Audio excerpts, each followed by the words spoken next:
Hello, and welcome to Headwise, the videocast and podcast of the National Headache Foundation. I'm Dr. Lindsay Weitzel. I'm the founder of Migraine Nation, and I have a history of chronic and daily migraine that began at the age of 4. Everyone get excited because I am here again today with Dr. Dawn Buse. Hi, Dr. Buse, how are you? Hi, Dr. Weitzel, and hello, everyone joining us. So Dr. Buse is a clinical professor of neurology and a psychologist who specializes in headache. Everyone loves it when she is on to tell us all about her knowledge of migraine and headache and psychology. She's very well known and respected in our community, and we are excited to have her here today. I've asked Dr. Buse to do a series of Headwise episodes where we address different stages of women's lives and talk about data from the CaMEO study, which stands for Chronic Migraine Epidemiology and Outcome Study. She also has many other studies that she is involved in. Today, we're going to focus pretty heavily on the CaMEO study, maybe a few other studies. So the data we're going to talk about today is relevant to women's lives at each stage. And we would like to give strategies for living with migraine and chronic head pain at different stages in this little series that we're going to do. So today we're going to discuss midlife transitions and beyond for women who have migraine or other types of chronic head pain. So we're going to start out by just talking about the fact that change is difficult for everyone, but it can be particularly difficult for people whose lives are affected by migraine. Correct, Dr. Buse? Correct. Change is stressful for everyone, even when we perceive it as a positive thing. And in fact, they all carry stress with them, all these life events, all these events, be they seemingly small or seemingly major, Mm-hmm. and they also add up. So there's a stress scale called the Holmes-Ray Life Event Scale, where you add up how many things happened in the past year, and they could be things like a parking ticket or things like the death of a loved one. And Mm-hmm. you add them all up, and those minor inconveniences and stressors, as well as those major life events, all contribute to the stress and experiences you feel. And so even when something is a positive or a joyous event, it will still bring with it some stress on your Right. psychology, your cognitive functioning, your physical and your emotional well-being. Right. I'm so glad you said that because sometimes I think we don't give ourselves credit for some things that we might feel are positive changes in our lives, like a big move or a baby being born or something like that. It's still the change adds up, even if it feels like a positive, it can bring some stress. So thank you for I bringing think that we up. feel guilty for saying we feel stressed about it or distressed about it. And people might Right. say, but you're blessed, you're lucky, you should just appreciate it. And you Hmm. can be both. You can appreciate whatever that wonderful, blessed event is that happened to you, and also feel a lot of stress.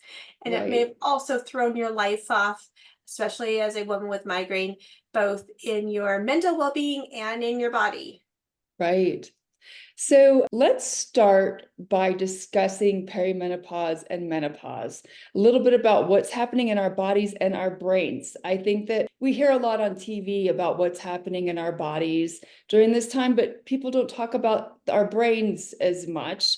And what is it that's happening during this time that can make our migraine disease and even other headache disorders either a little worse or a little bit less predictable?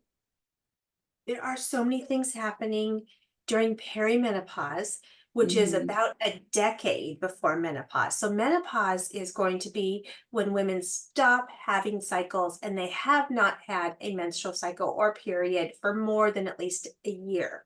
Mhm. And that on average is going to be in the early 50s, although it will change for different women, just the way Right. that women may have had their first period at a different age than a friend or a sister or a relative. Mhm. So that's going to be menopause. And we're going to talk about postmenopause as being at least a year after the last menstrual cycle. But we've got about 10 years before that, and we call that now perimenopause, this whole decade where the woman's body and the brain, being a very important part of the body, is going through a change. And there are many changes that happen in really all systems of the body are affected. So there are hormonal changes as we stop having those regular monthly cycles. Of course, that affects more than we think. In Mhm. fact, that area of the brain that controls a lot of our cycles, our calendar, our Google calendar of our brain, the hypothalamus, is involved in not only migraine and the initiation of migraine attacks, as well as prodromal symptoms, as well as mood symptoms, as well as memory, attention, cognition. So parts of the brain are involved in migraine and perimenopause and menopause, as Mhm. well as certain neurotransmitters, which are involved in both, and hormones that are involved in both. Mhm. So for a fair percentage of women with migraine, the withdrawal of estrogen that happens between the height of estrogen at ovulation and the dropping down of estrogen levels at bleeding of menstruation can lead to triggering a migraine attack for a lot of women with migraine. Mhm. And so that might imply that that woman's physiology is sensitive to those hormonal changes. So Right. during those 10 years of perimenopause, we might have even more erratic hormonal changes. We might have more rapid changes or slower changes or higher levels of all of the hormones involved in the woman's menstrual cycle. And all of those things, in fact, we see in research, do lead to, for many women with migraine, more frequent attacks, Mhm. changing of symptoms. Their attack might look different than what it used to. Not Right. only the head pain, but all the other symptoms that go along with migraine, like perhaps more of those cognitive impairments that go along with migraine, that brain Mhm. fog, memory lapses, difficulty in the word finding, that tip of your tongue phenomenon, Right. as well as a lot of the emotional experiences that do go along with migraine. In fact, irritability, annoyance, anxiety are all a very common part of the prodrome. We talked about this on another Headwise episode where we talked Yes. about what are common symptoms that people with migraine feel before the headache, and about 2/3 of people feel irritable before the headache starts. And in fact, the hormonal changes that happen with perimenopause leading up to menopause also can increase feelings of irritability, anxiety, frustration. But I also want to flip this on the other side and say, well, maybe we're just expressing some things that we kind of always felt. And Right. now maybe we're also coming into our own and feeling confident enough to express them and set some boundaries. Mhm. So your family and friends might think you're a little more irritable or grouchy, but you might be just setting some boundaries in a different way. Exactly. So, migraine has already been shown to be burdensome for women when it comes to things like romantic relationships, work, parenting. So, if a woman's migraine becomes less predictable or potentially more frequent during perimenopause, do you think these issues can be made worse for her? Do we have data behind this? What do we know about this? Yes, and yes, and yes. Yes, we Okay. have data, and yes, everyone watching can probably tell us, as well as when I talk to people individually in my practice, you talk to people individually in your practice. Of course, more frequent migraine leads to greater disruption in work and school and family time and Hmm. leisure time and you time. And you time is the thing you give up first. People with migraine let go of that personal time first, and they kind of hold on to what they have to do, the family responsibilities, the work responsibilities. Although we will see for some people with migraine that there's the impact is so great that they're not able to attend work or school. They end Hmm. going on medical leave or retiring early or Right. changing jobs or not taking a promotion or a travel job or different hours, that sort of thing. So yes, migraine affects, as we all know, all aspects of life, the smallest to the biggest. And when attacks become less predictable and or more frequent and or more refractory to treatment, it just increases that impact. Right.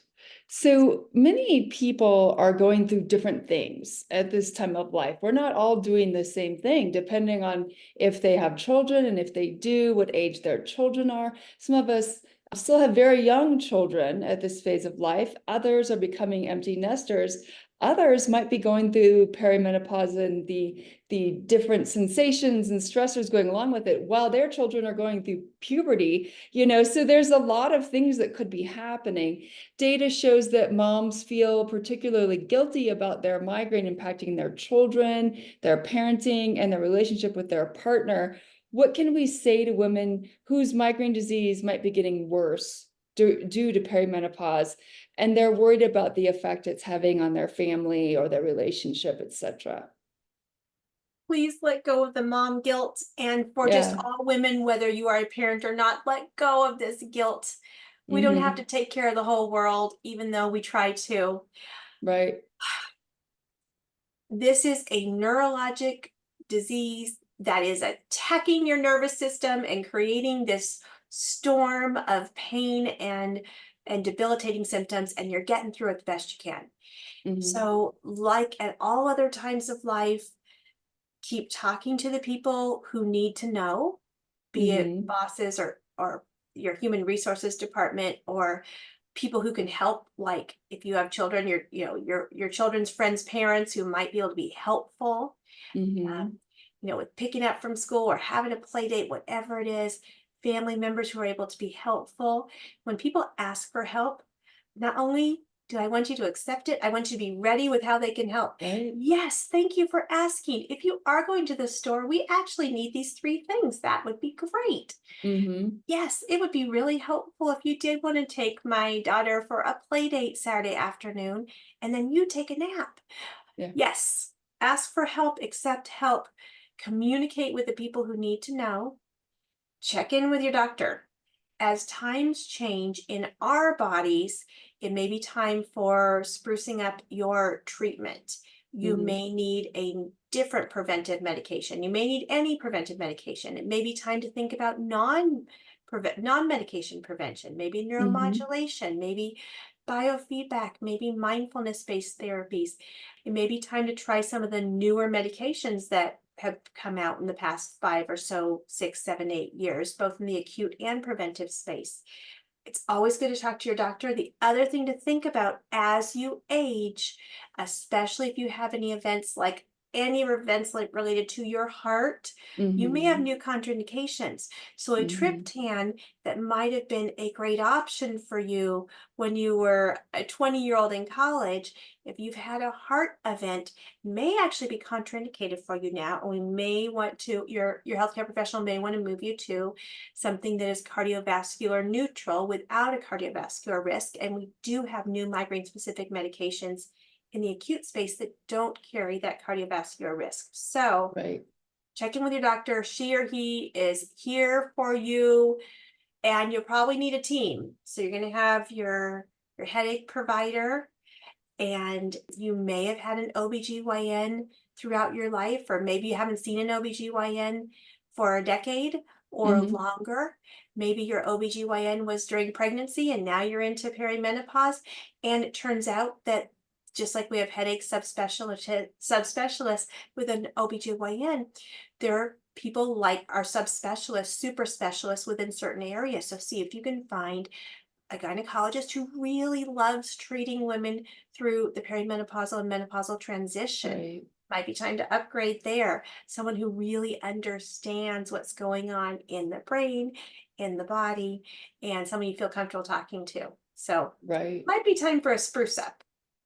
In your experience, both in the research arena and personally, do you find that these moms with migraine are harder on themselves or assume that their kids are being more negatively impacted than they are? Oh, Lindsay, we titled our last manuscript, It's Not Their Fault. Right. Dr. Maya Marzouk, who led this lovely research of parents and children about the heritability of migraine and depression, anxiety. Actually, it's right in the title. Right.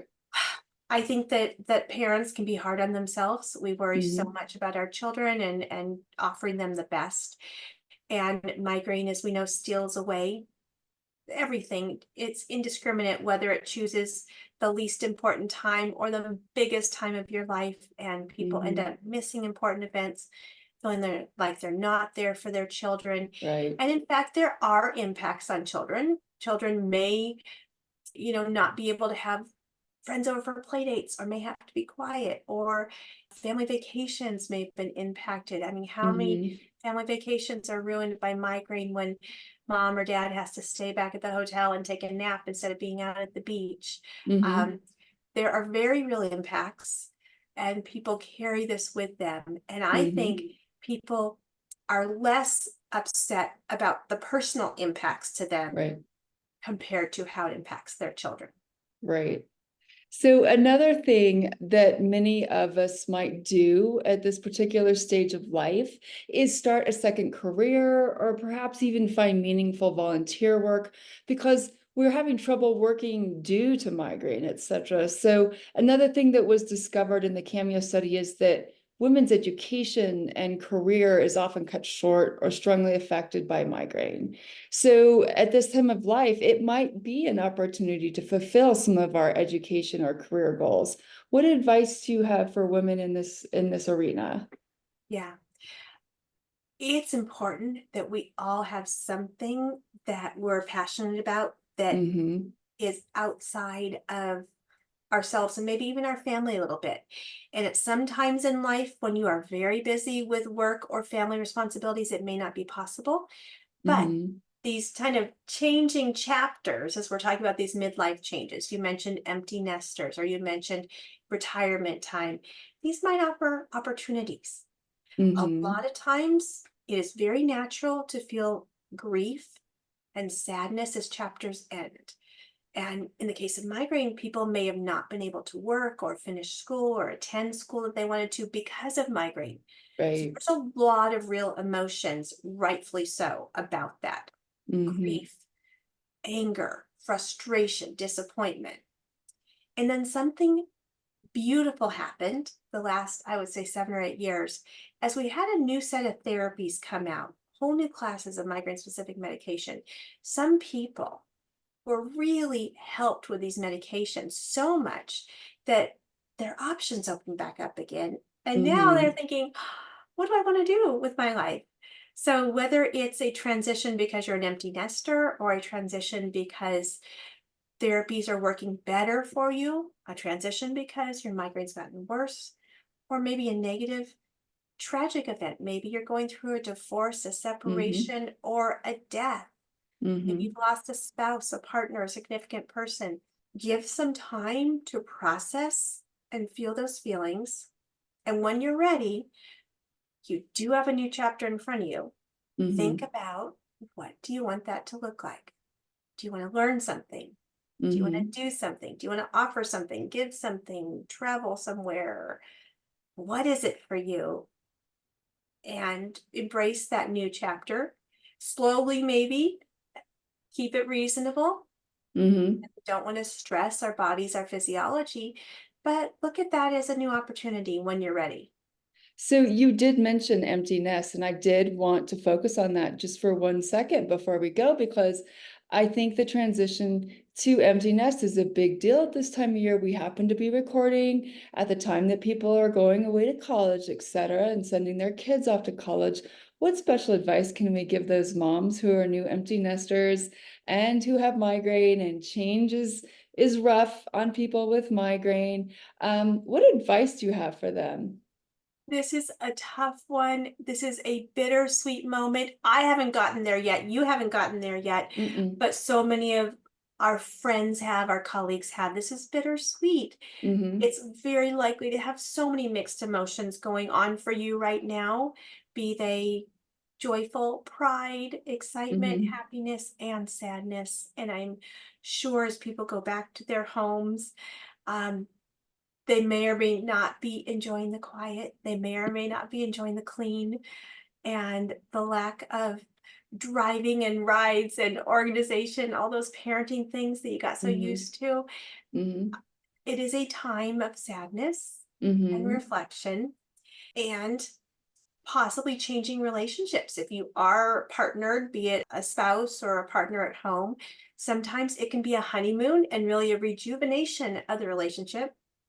And sometimes it could be when the two people are left alone and kind of the quiet and space, they might realize that they've grown apart, and sometimes Mhm. people do end up separating or divorcing after children have left. So Mhm. it's a big change, and know that you are not alone in all the big feelings you're feeling. Feel those feelings, be gentle with yourself.